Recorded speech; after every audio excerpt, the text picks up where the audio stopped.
New Zealand के शहर Christchurch में 2 मसाजिद में की गई फायरिंग में 27 अफराद की हलाकत का अंदेशा है। हमले में कई अफराद जख्मी भी हुए हैं, जिन्हें मुख्तलिफ अस्पतालों में दाखिल किया गया है। एक हमलावर को हिरासत में लेने का दावा किया गया है। मकामी मीडिया रिपोर्ट के मुताबिक मस्जिद अल नूर में जिस वक्त फायरिंग हुई उस वक्त वहां कई अफराद मौजूद थे।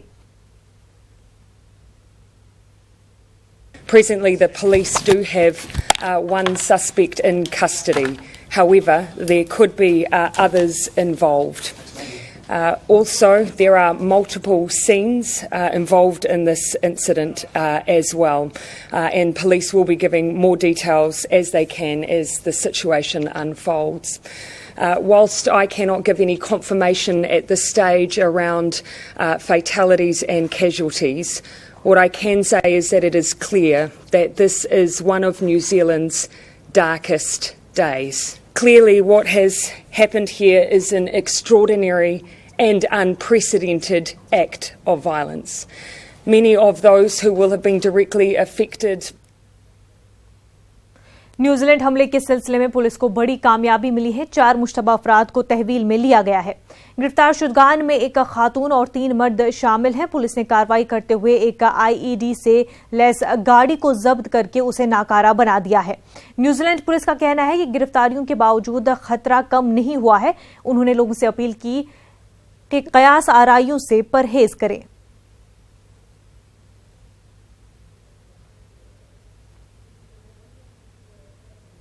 Custody. 3 are men and 1 a woman. 1 is a woman, as I understand it. It's moving quite quickly, so I need to frame that in that way. That's what we believe at this moment. The attackers were apprehended by local police staff. There's been some absolute acts of bravery. I'm hugely proud of our police staff, the way they responded to this. But let's not presume that the danger is gone. So we want to make sure that we're right across that community.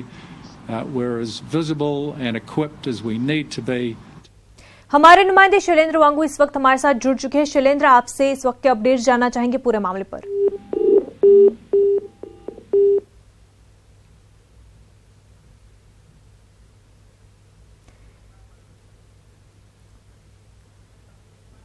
New Zealand के दौरे पर आई Bangladesh cricket team के खिलाड़ी तमीम इकबाल ने एक tweet में बताया कि पूरी टीम जान बचाकर निकलने में कामयाब हो गई, लेकिन पूरी टीम सदमे में है। न्यूजीलैंड और बांग्लादेश के दरमियान तीसरा वनडे कैंसिल कर दिया गया है।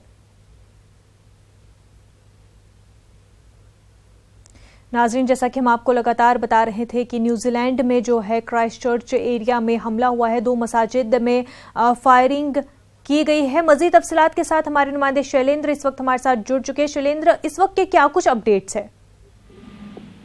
आपको बताना चाहूंगा कि फिलहाल जो जानकारी मिल रही है न्यूजीलैंड पुलिस के हवाले से जी इस पूरे मामले को लेकर ये कंफर्म किया है न्यूजीलैंड पुलिस ने कि 2 मस्जिदों पर 2 मॉस्क पर 2 इलाकों में ये हमला किया गया है जी।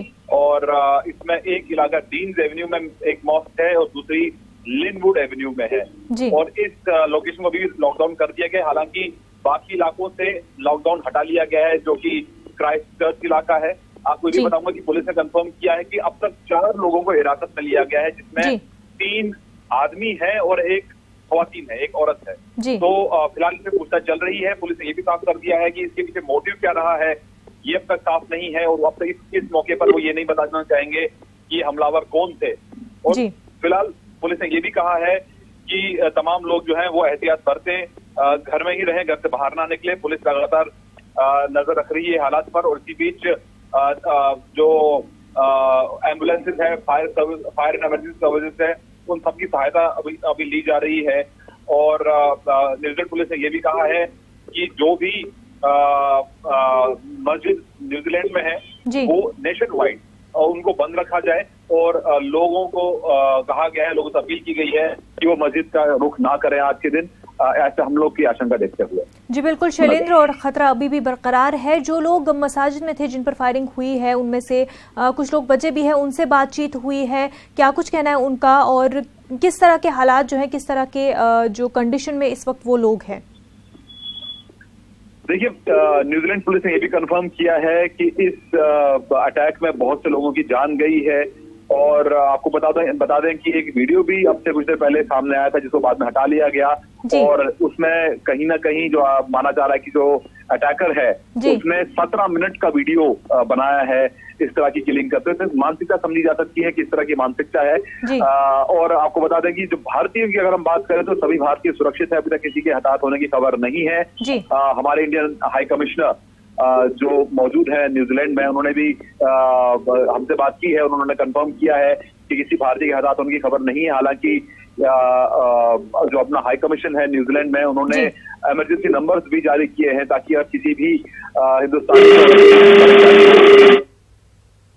में वो संपर्क कर सकता है किसी मदद के लिए। आपको बताना चाहूंगा कि एक बड़ी तादाद में इंडियन नेशनल टूरिज्म के पर्पज से न्यूजीलैंड जाते हैं। तो ऐसे में उनके लिए भी नंबर काफी महत्वपूर्ण है अगर किसी भारतीय को किसी भी तरह की मदद चाहिए हो।